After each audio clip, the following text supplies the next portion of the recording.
My name is Oriana Parisi and I'm making this video to show the world the atrocities happening in my country. Venezuela is facing one of the worst violations of human rights in the history of the world. In the last 3 months of protests, almost 100 people have been killed by groups adhering to the dictatorship or by soldiers who work directly for them, both backed by all other security agencies in the country. But why are Venezuelan people protesting?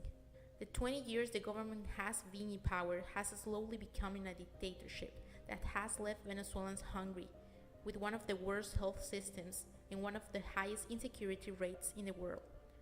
On top of that, the minimum wage equals around $10 and the monthly basic basket exceeds $100.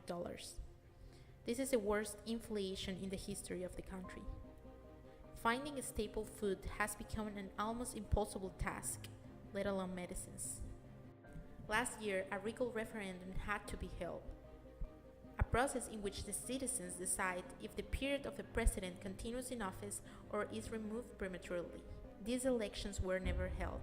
The government didn't want it to, even though it's a constitutional right.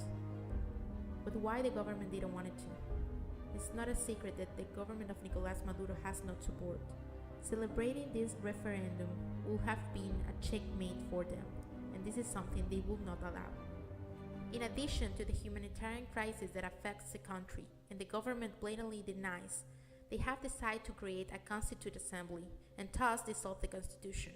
This is a last attempt to completely abolish what is left of Venezuela's democracy and secure their power.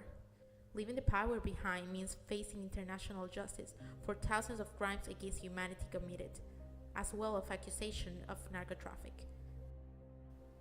Now, the more protests advance, the more despair the regime feels, and the more atrocious becomes their acts.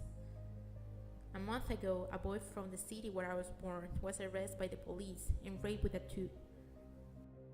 A few days ago, 30 students protesting were locked up by the military in a truck without license plate and filled with tear gas. Every day, the repression is more outrageous. Do not remain indifferent to the crisis experienced by other human beings. Be the voice, protest with us, share.